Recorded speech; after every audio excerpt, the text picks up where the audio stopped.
복된 안식일 첫 시간에 하나님의 성전에 오신 모든 분들에게 하나님의 크신 은혜가 함께 하시기를 기도합니다. 오늘 드디어 십계명 강해의 마지막 날입니다. 목사님 아직도 한 번 더 합니까? 예, 오늘 한 번 더 해야 합니다. 오늘 제일 중요합니다. 오늘의 제목은 율법의 마침표가 아닌 사랑의 느낌표로 십계명이 끝났으면 좋겠습니다. 시내산에 하나님이 오셔서 이스라엘 백성들을 직접 만나시고 그들에게 주신 10가지 말씀이 십계명이라고 저희가 쭉 살펴보았습니다. 그런데 이제 오늘 드리고 싶은 질문은, 여러분, 그 십계명이 옛날 이야기인가? 아니면 오늘을 사는 나에게는 어떤 의미가 있는가입니다. 여러분, 십계명하고 좀 이렇게 밀접하게 사세요. 십계명 하면 지금 어떤 게 떠오르시냐면 이런 게 떠오르셔야 정상입니다. 자꾸 나를 옥죄는 창살같이 느껴지시진 않습니까? 하지 마라 하니까 야, 이게 나 힘들고 어렵게 만드는 게 십계명이 아닌가라는 생각이 드는데, 여러분 이제 오늘부터 바꾸시기 바랍니다. 십계명은 우리가 가야 될 길을 보여주는 나침반이죠. 입니다. 여러분, 나침반이 필요한 이유는 우리가 갈 방향을 제시해 주기 때문에 필요합니다. 하지만 나침반이 우리를 항해하도록 만들지 못합니다. 맞죠? 돛단 배라면 바람이 불거나 모타가 있는 배라면 모타가 돌아야, 움직여야 배가 앞으로 갈 수 있습니다.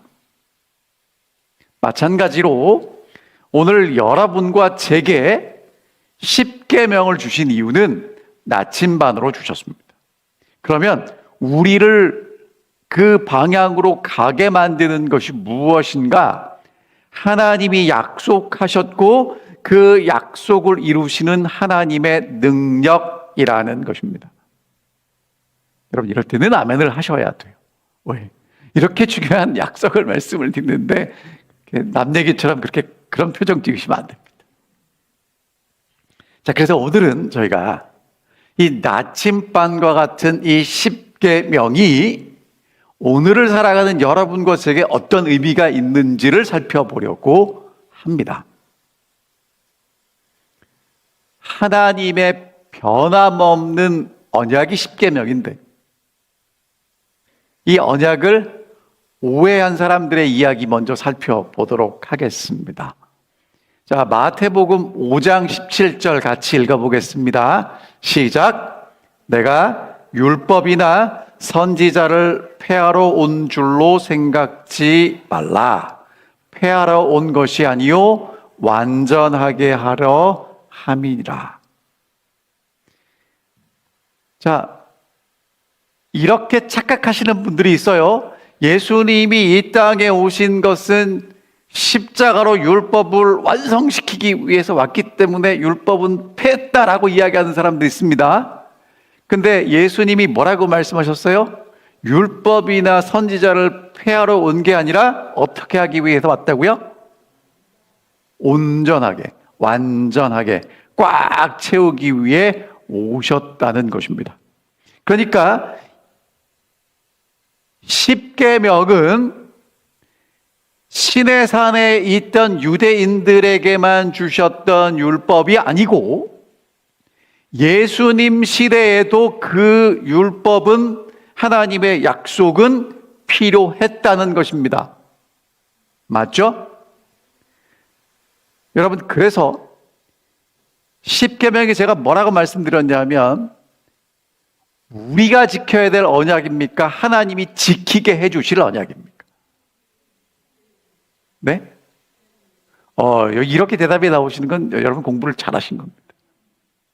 그러니까 십계명이 안 지켜진다고 고민하시는 건 되게 좋은데 안 되는 일을 하겠다고 지금 노력하시는 겁니다. 자, 그래서 하나님이 우리를 하나님의 소유를 만들고 하나님에 위한 제사장 나라가 되고 거룩한 백성이 되게 하시기를 원하는 하나님의 그 뜻은 시내산에 있던 하나님 백성들에게나 예수님 시대에나 여전히 유효했다는 것입니다.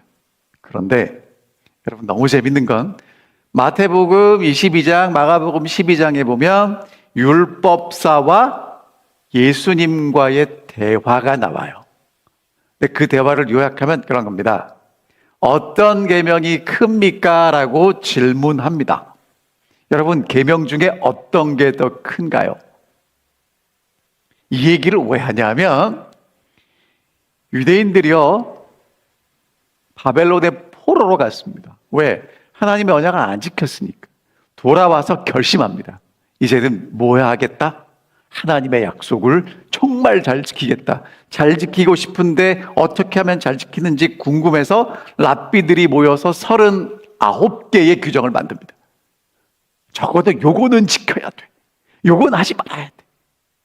그걸 더 자세히 613개로 만들었어요. 자, 그러니까 어떤 게 더 큰가? 여러분, 이 질문을 왜 했냐 하면 율법을 조각내서 중요한 것부터 지키고 시간이나 힘이 없으면 안 중요한 건 나중에 지키겠다는 뭐가 보입니까? 이 잔꾀가 보이십니까? 자, 하나님의 언약을 숙제로 생각했어요. 하나님이 이루어 주시겠다는 그 언약을 내가 지켜야지, 내가 숙제해야지, 내가 완성해야지 하니까 중요한 것부터 따지기 시작했단 말입니다. 자, 근데 누가복음 10장에는 더 끝내주는 얘기가 나와요. 어떤 율법사가 예수님께 와서 질문합니다. 무엇을 하여야 영생을 얻으리이까? 자, 여러분, 이거 궁금하십니까? 안 궁금하십니까? 어떻게 해야 천국 갑니까? 그 얘기죠. 그랬더니 예수님이 질문합니다. 율법에 무엇이라 기록되었으며 내가 어떻게 읽느냐? 자, 여러분, 성경 읽으니까 뭐라고 나와 있어요? 이렇게 대답합니다. 율법사가, 여러분, 이 사람 공부 많이 한 사람이에요. 하나님을 사랑하고 이웃을 사랑하라 하였나이다. 100점짜리 대답이에요. 그래서 예수님이 뭐라고 말씀하셨냐면, 야, 그 대답 100점 옳도다. 이를 행하라. 그러면 살리라. 여러분, 이 얘기가 무슨 얘기입니까? 어떻게 들리십니까? 이를 행하라. 행해집니까? 안 행해집니까? 대답을 잘 하셔야 돼요. 이렇게 가만히 이렇게 꼴똘히 생각하시는데. 자, 이건 안 되죠. 그러면 안 되는 걸 왜 하래요? 누가 해주겠다는 거예요? 하나님이 해주시겠다는 거예요.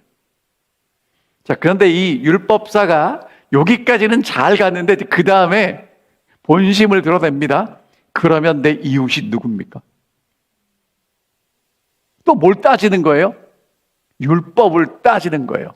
하나님, 그러면 하나님을 사랑하고 이웃을 사랑하게 해주신다는 얘기지요? 제가 그렇게 할게요가 아니라, 그럼 내가 이웃을 사랑하니까 이웃이 누군지 알려주면 알려주는 만큼만 사랑할 거예요. 그 이상은 해요, 안 해요? 안 하겠다는 얘기예요. 자, 내 이웃이 누구입니까? 라고 여러분도 질문하고 저도 질문합니다. 자꾸 뭐라고 그래요? 하나님 앞에? 하나님, 제가 얼만큼 용서하면 되죠? 7번 합니까? 3번입니까? 제가 얼만큼 헌신하면 되죠? 실제로 지난주에 어떤 집사님이 질문하셨어요. 목사님, 11금을 내는데 어디까지 내야 돼요? 여러분, 어디까지 내는지 누가 제일 잘합니까? 내가 제일 잘합니다. 내가 내는. 자, 근데 여러분, 정말 사랑하면 더 주고 싶어요? 덜 주고 싶어요?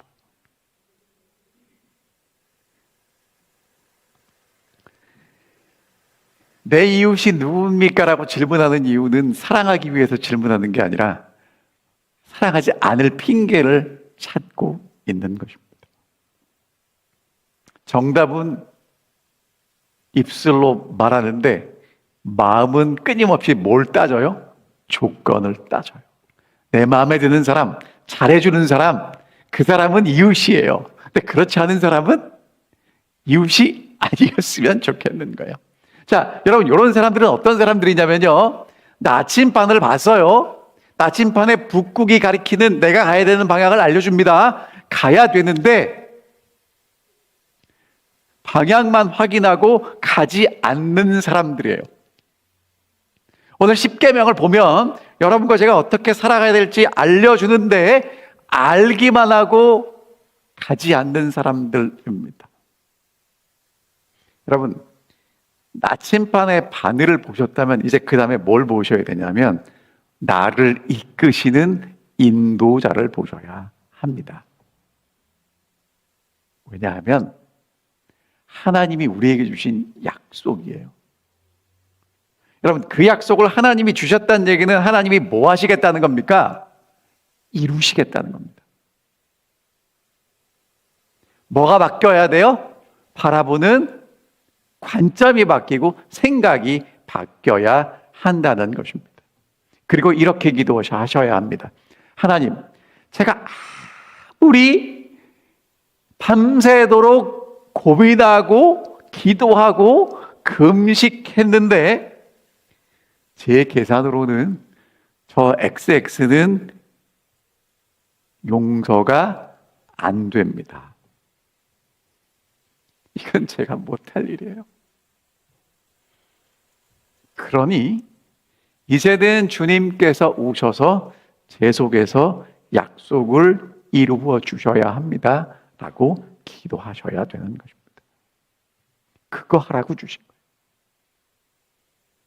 근데 예수님은 율법을 온전하게 이루기 위해서 율법의 언약을 갖고 있는 사람들을 온전하게 만들기 위해서 오셨는데 이 사람들은 자꾸 못 따져요. 어떤 게 더 크지요? 그래도 대답을 잘하는 사람은 하나님 사랑, 이웃 사랑입니다. 그랬더니 또 뭐라고 질문해요? 그럼 어디까지 사랑해야 되죠? 할 마음이 없는 겁니다. 자, 어쨌든 우리는 확인했습니다. 예수님 시대의 율법은 하나님의 약속으로 중요했습니까? 중요했습니다. 자, 사도 바울은요. 여러분, 사도 바울은요, 어떤 사람이냐면 구약 성경의 진리와 신학을 가지고 예수가 어떤 분이신지를 정리한 신학자가 사도 바울이에요. 사복음서가 먼저 기록됐을까요? 바울의 편지가 먼저 기록됐을까요? 여러분, 이런 질문을 하는 건 뭐가 먼저 됐다는 거예요? 바울의 편지서들이 먼저 기록됐습니다. 그리고 사복음서가 기록됐어요. 여러분, 이유가 뭐냐면 생각해 보세요. 옛날에 종이에다 글 쓰는 건 비싼 일이잖아요. 그러니까 만나서 얘기했단 말이에요. 그럼 여러분, 예수님의 제자들이 살아있을 때는 예수님 얘기를 누구한테 듣는 게 제일 이렇게 생동감 있게 들었을까요? 뭐 베드로나 요한이나 아니면 마태는 꼼꼼했으니까 꼼꼼하게 얘기를 했을 거고. 자, 그런데 이제 예수님의 제자들이 순교를 하고 예수님을 직접 만났던 사람들이 하나 둘 잠들기 시작합니다. 그래서 기록한 게 뭐예요? 사복음서예요. 그런데 그 전에 예수의 복음을 땅끝까지 증거하는 증인들이 다니면서 특별히 사도 바울이 이방인들을 위해서 선교하면서 그들에게 예수를 다시 한번 확실하게 정립시켜주기 위해서 기록된 게 사도 바울의 편지서들입니다. 저희가 이제 월요일 저녁마다 로마서 공부하고 있는데 여러분, 로마서가 우리에게 굉장히 소중한 이유가 뭐냐? 로마 교회는 바울이 한 번도 가지 않은 교회에 보낸 편지예요. 바울이 일반적으로 전도한 교회는 입으로 전도했으니까 편지를 쓸 때는 전도한 내용 빼고 나머지만 쓰거든요. 필요한 내용만 쓰거든요. 근데 한 번도 안 간 교회니까 어떻게 했을까요? 처음부터 끝까지 쫙 다 쓴 게 로마서예요. 로마서에는 복음의 알파벳이 A부터 Z까지 모든 게 다 들어있는데 사도 바울이 로마서 7장에서 뭐라고 얘기하냐면 율법은 선하고 계명도 거룩하고 의롭다. 율법 필요하다는 겁니까? 안 필요하다는 겁니까? 필요하다는 겁니다. 그런데 사도 바울의 고백이 뭐예요?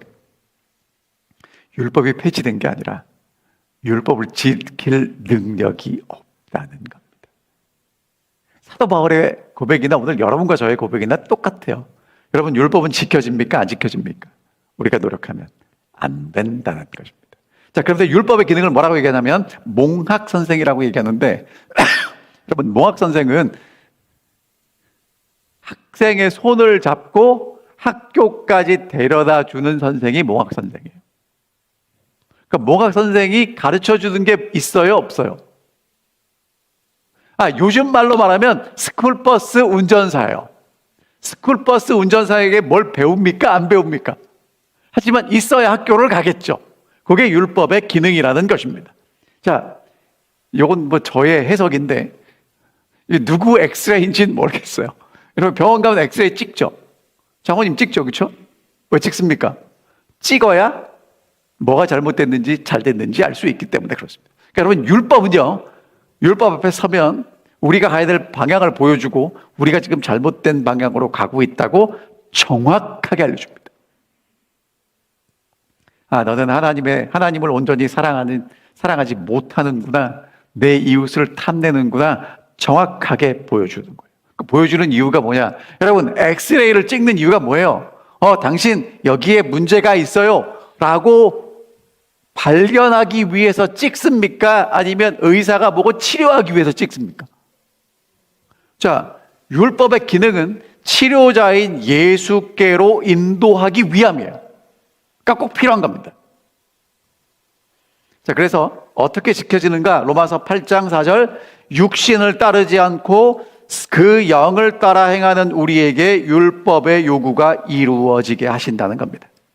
우리가 연약해서 안 되는데 그걸 누가 이루어 주시겠다고요? 성령께서 이루어 주시겠다고 약속해 주시는 겁니다. 그러니까 여러분, 십계명은 우리가 지켜야 될 숙제가 아니라 하나님이 성령을 통해서 우리 안에서 이루어 주시기를 원하는 하나님의 염원이라는 것입니다. 여러분, 이게 제가 지난 시간에도 말씀을 드렸는데 아브라함이 아들을 낳았어요. 하나님께 낳겠다고 쫄라서 된 게 아니라 하나님이 주신 아들입니다. 그렇죠? 근데 아브라함의 힘으로 나왔어요? 하나님이 주셨어요. 여러분, 똑같은 겁니다. 지금 십계명이라는 하나님의 언약이 우리 속에 있는데 이 언약은 내가 이루는 게 아니라 누가 이루셔야 돼요? 하나님이 이루셔야 돼요. 하나님이 우리 속에 역사하셔서 하나님의 사랑의 율법이 이루어지게 하시겠다는 겁니다.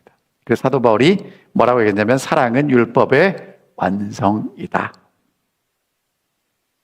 사랑이 우리 마음을 지배하면 율법이 그토록 바라던 거룩한 모습을 완성시켜 주시겠다는 겁니다. 살인하지 말라고 얘기해서 안 죽일 거야 라고 하지 말고 사랑하면 안 죽이게 된다는 것이죠. 사랑하면 간음하지 않고 사랑하면 부모를 공경하게 된다는 것입니다. 그래서 사도 바울은 율법을 온전하게 하려 하심이라는 예수님의 말씀처럼 이 율법을 통해서 우리가 가야 될 길을 보여주고 그 길을 누가 인도하신다는 겁니까? 하나님이 인도하신다는 것을 보여줬다는 겁니다. 자, 근데 여러분, 이 얘기도 우리 얘기가 아니에요. 왜요? 이건 사도 바울 시대의 얘기니까. 이제 마지막 이야기를 하겠습니다. 여러분, 십계명은 요것 때문에 오늘 우리가 공부하는 겁니다. 자, 여러분, 신약 성경에서 오늘 우리 시대까지 커버하는 책이 있죠. 그 책을 뭐라고 합니까? 요한계시록.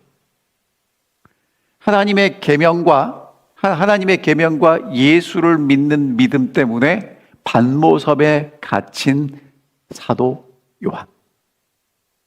그때가 요한이 95세쯤 됐대요.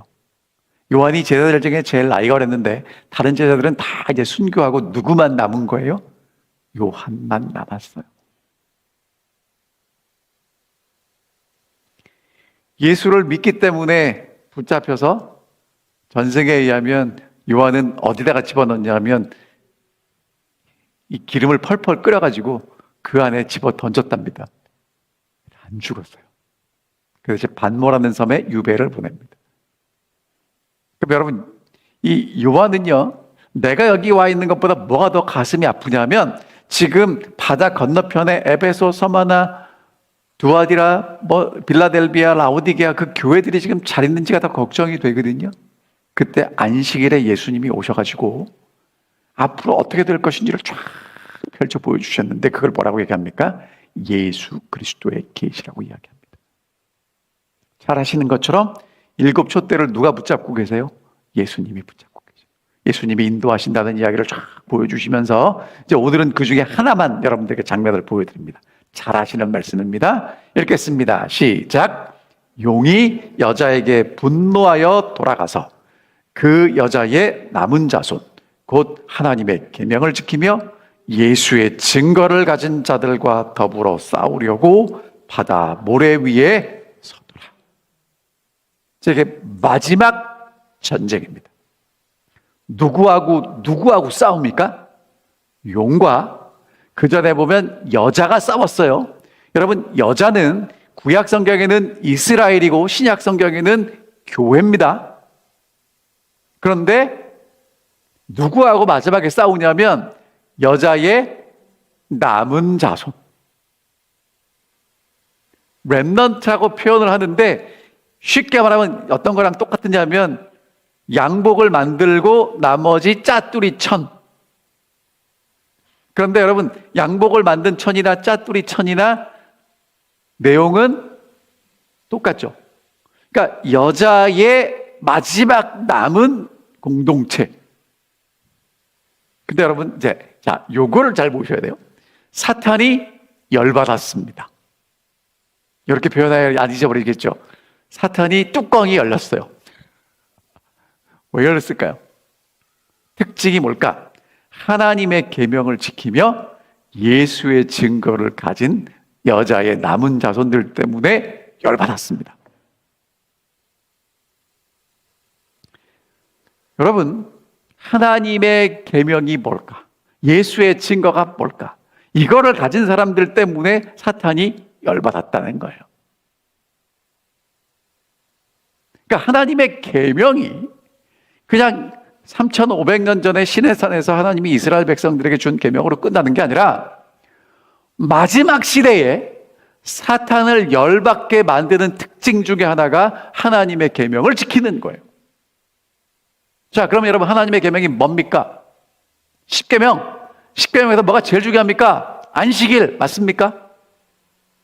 자, 그런데 여러분 이제 이 질문에 대답하셔야 돼요. 예수를 십자가에 못 박도록 그러니까 못 박은 사람들은 누구예요? 로마 군인. 넘겨준 사람들이 누구예요? 유대인들. 유대인들이 안식일을 지켰을까요? 안 지켰을까요? 지켰죠. 그러면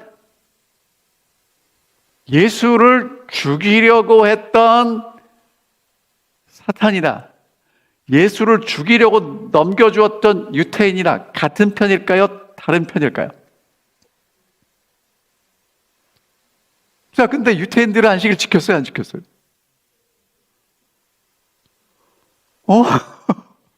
이게 뭐지? 자, 그러니까 하나님의 계명에는 안식일을 포함해서 뭔가가 더 있다는 거예요. 그렇죠? 거기까지 갈 겁니다. 여러분, 사탄이요, 부조와 선지자와 시대의 소망에 보면 처음부터 하나님을 향해서 도전했던 게 뭐냐면 하나님 법이 너무 까다롭습니다. 십계명을 어떻게 다 지킵니까? 그래서 이기적인 인간들이 십계명 지킬 것 같습니까? 하나님, 말도 안 되는 소리 하덜덜 마십시오. 근데 사탄에게 안타까운 일이 생겼어요. 하나님이 이 땅에 인간으로 오셔서 하나님의 뜻이 무엇인지를 깨닫고 지키시는 일이 일어났습니까? 일어났죠? 예수 그리스도의 삶과 십자가의 죽으심과 부활로 하나님의 뜻이 이 땅에 빛처럼 쫙 비춰졌단 말입니다.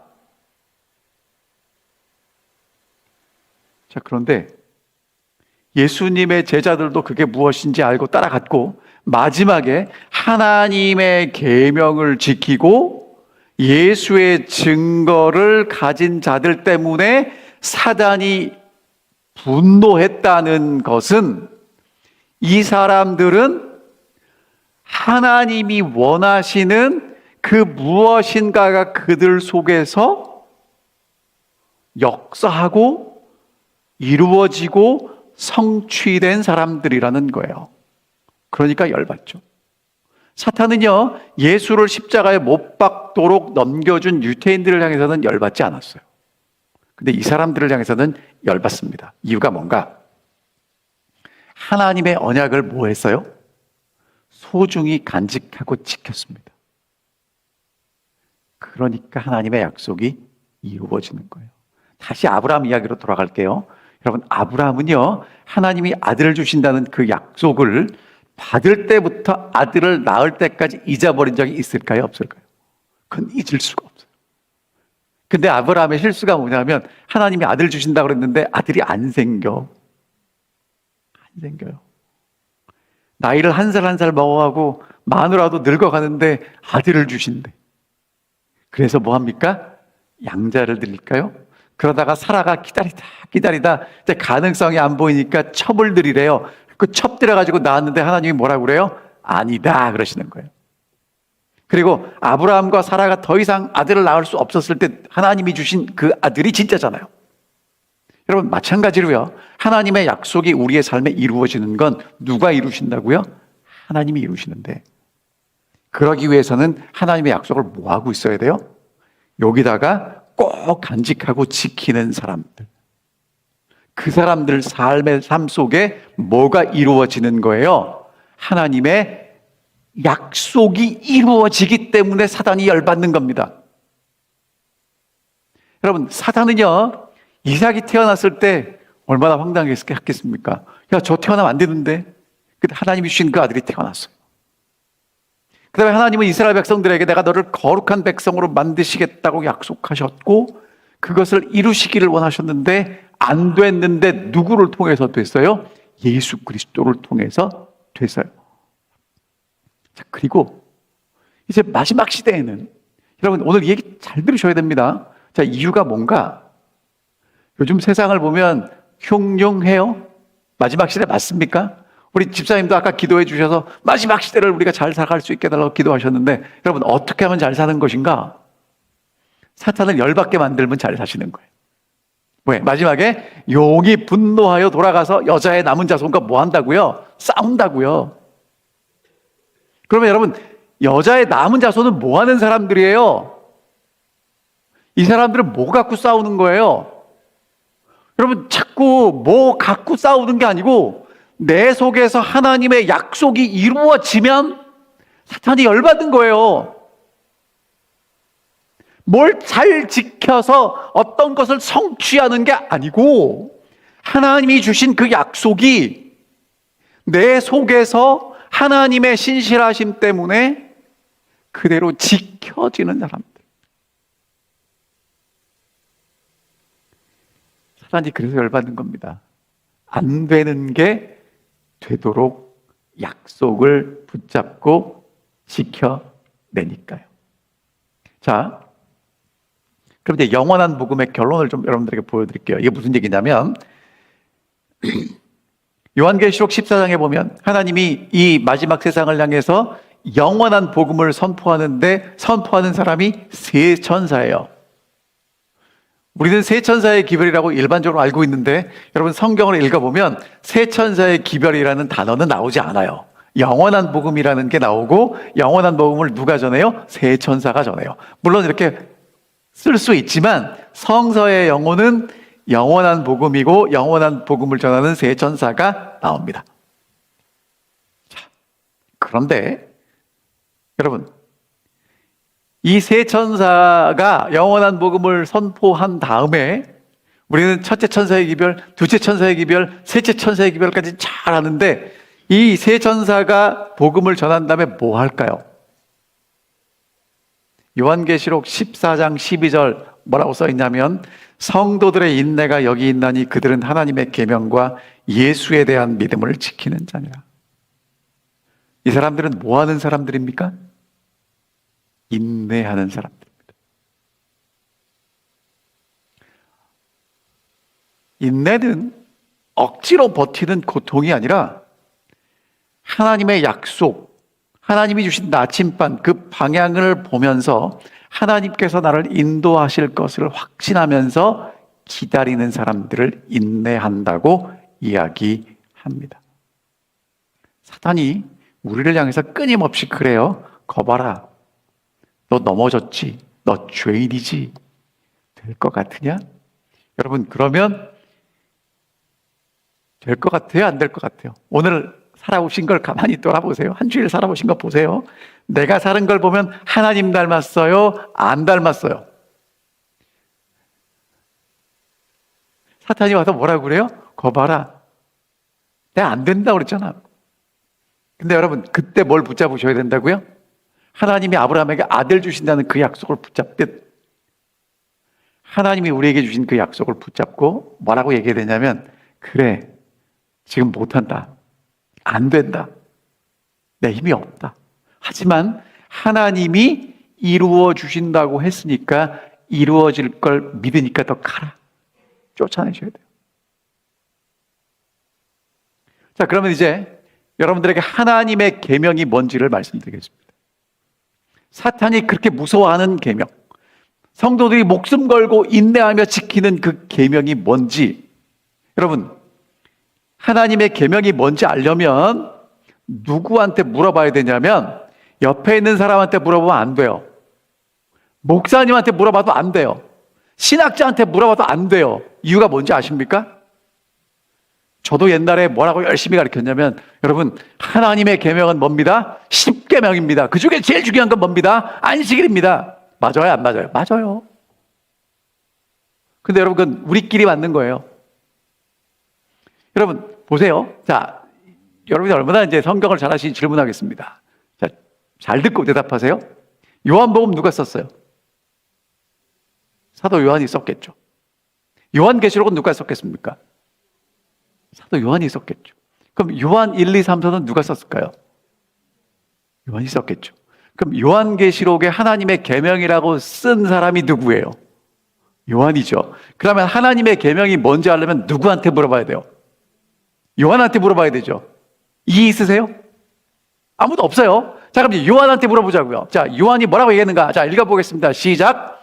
그의 계명은 이것이니 곧 그 아들 예수 그리스도의 이름을 믿고 그가 우리에게 주신 계명대로 서로 사랑할 것이니라. 여러분, 그의 계명이 뭐예요? 자, 이렇게 정리할게요. 그의 계명은 첫 번째, 하나님이 보내신 예수 그리스도의 이름을 믿는 게 계명이에요. 저한테 묻지 마세요. 아니, 요한이 이렇게 써놨으니까 그 아들 예수 그리스도의 이름을 믿는 게 계명이고, 믿는 대로 우리에게 주신 그 계명대로 서로 사랑하는 것, 요게 하나님의 계명이라는 것입니다. 아멘입니까? 여러분, 여기서는 헷갈리시면 안 돼요. 왜? 이건 제 얘기가 아니라 사도 요한이 이렇게 우리가 헷갈릴까 봐 이렇게 딱 써놨어요.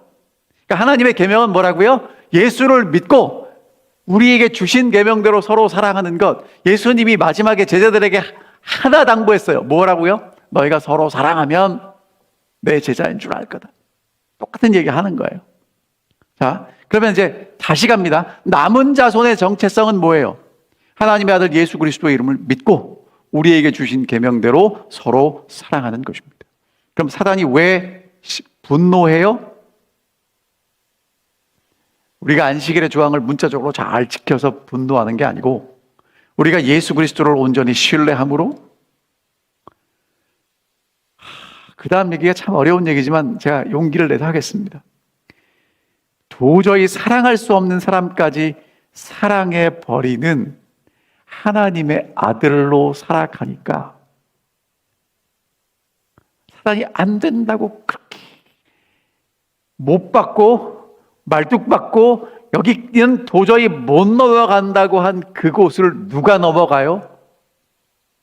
여자의 남은 자손이 넘어가서 하나님을 사랑하는 공동체를 만들어 버리니까 용이 열받는 겁니다. 오늘 여러분과 저는 뭐 하셔야 되냐면 사단을 열받게 만드셔야 돼요. 근데 사단은 우리 보고 열받지 않습니다. 박수칩니다. 잘한다, 잘한다. 옆에 있는 사람 꼴보기 싫지? 그래, 한번 눈 좀 흘겨주고. 네?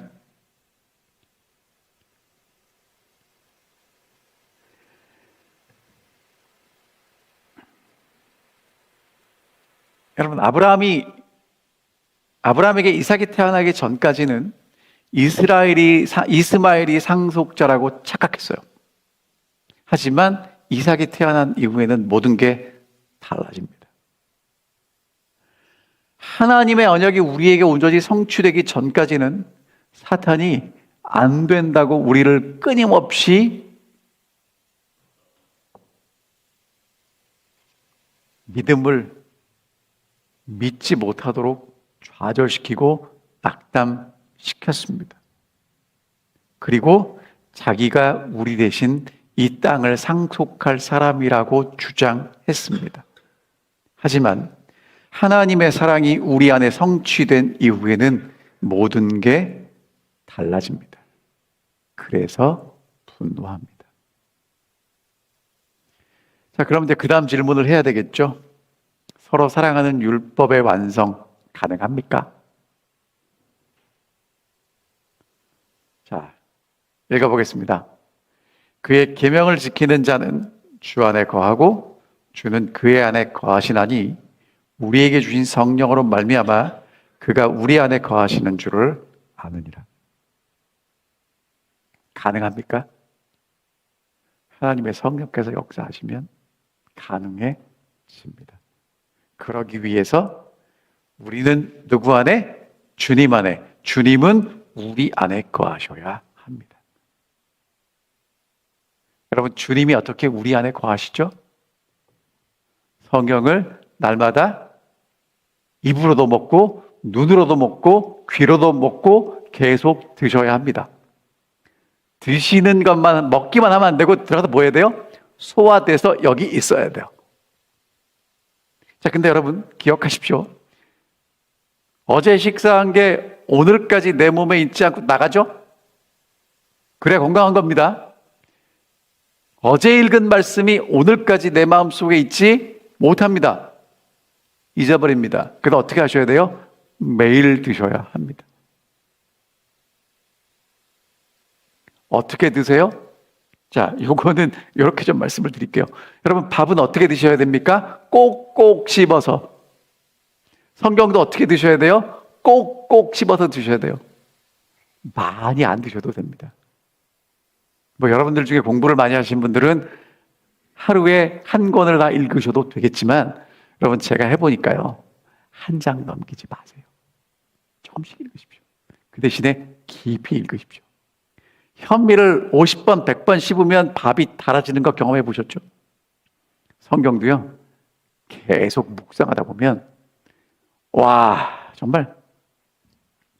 오늘 아침에 제가 이제 새벽 기도 올리는 거 아시죠? 6시에, 6시 반에. 혹시 안교, 매일 아침에 저희가 이 유튜브를 통해서 새벽 기도를 각 집에서 하는데 참여하기 원하시는 분들은 저한테 말씀하시면 새벽 기도반에 포함시켜 드리겠습니다. 그러면 이제 목사님들이 준비하신 교과 방송을 여러분들이 들으실 수 있어요. 저희가 매일 아침 6시 반에 합니다. 저도 이제 그거 올리고 이제 말씀을 묵상하는데, 제가 요즘 요한복음 읽거든요.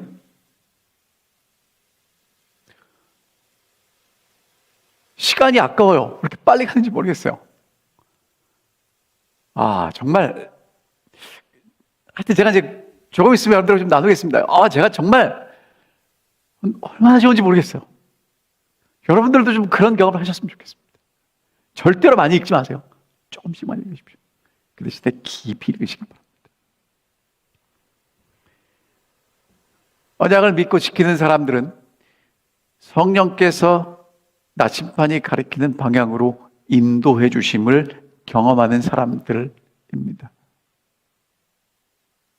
하나님, 내 힘으로 안 됐는데 주님께서 나를 이 사랑의 자리로 억지로 꾸역꾸역 데려다 놓으셨군요. 이제 비로소 저도 사랑할 수 있게 됐네요. 이렇게 고백하는 것입니다. 그래서 여러분, 율법은요, 지켰다고 딱 마침표를 찍는 게 아니라 은혜로 된대요 하고 느낌표를 찍어야 끝나는 삶이 된다는 것입니다.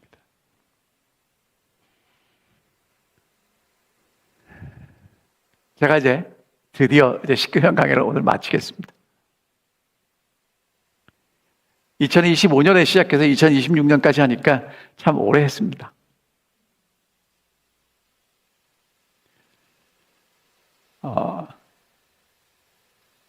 무슨 말씀을 드리고 싶으냐 하면, 하나님께서 이런 기회를 저한테 주신 것 정말 감사하고요. 또 여러분들이 적극적으로 함께 참여해 주셔서 너무 고맙습니다. 준비할 때마다 제일 큰 은혜를 받은 사람이 바로 저였습니다. 그리고 이번에 제가 보게 된 게 뭐냐면, 계명 뒤에 그 계명의 약속을 우리를 통해서 이루어 주시기를 원하는 하나님의 애타는 사랑이 보였다는 겁니다.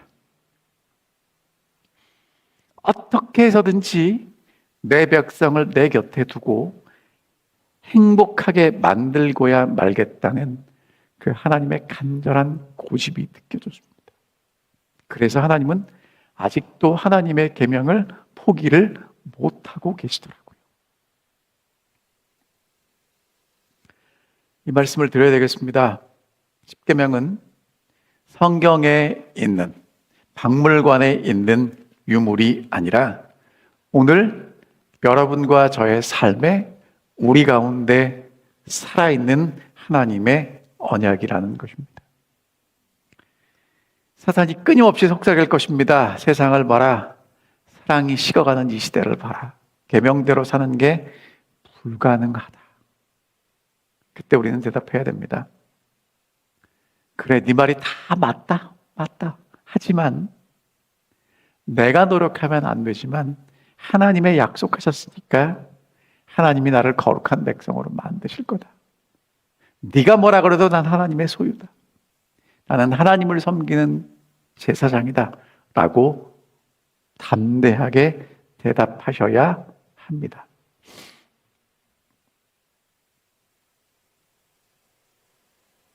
십계명이 이제 오늘 여러분과 제가 가야 될 방향을 늘 정확하게 가르쳐주고 있습니다. 여러분, 그 길을 결코 홀로 가지 마시기 바랍니다. 홀로 가는 길이 아닙니다. 십계명을 볼 때마다 하셔야 될 게 뭐냐면, 잘 지켰나 못 지켰나를 생각하시다가 이거를 이루실 분이 하나님이시지, 이루시기 위해서 이 땅에 예수님이 오셨지, 성령님이 내게 역사하시지를 기억하시고 예수의 품으로 달려가시기 바랍니다. 독수리의 날개로 이스라엘 백성들을 업어 나르신 것처럼 오늘 여러분과 저를 그렇게 인도해 주실 것입니다. 우리가 할 수 있는 건 뭐냐 하면 뱉기 되는 겁니다. 주님, 실력이 없습니다. 하지만 하나님의 약속은 완전합니다. 그러니까 이제 오셔서 이루어 주십시오. 율법의 마침표.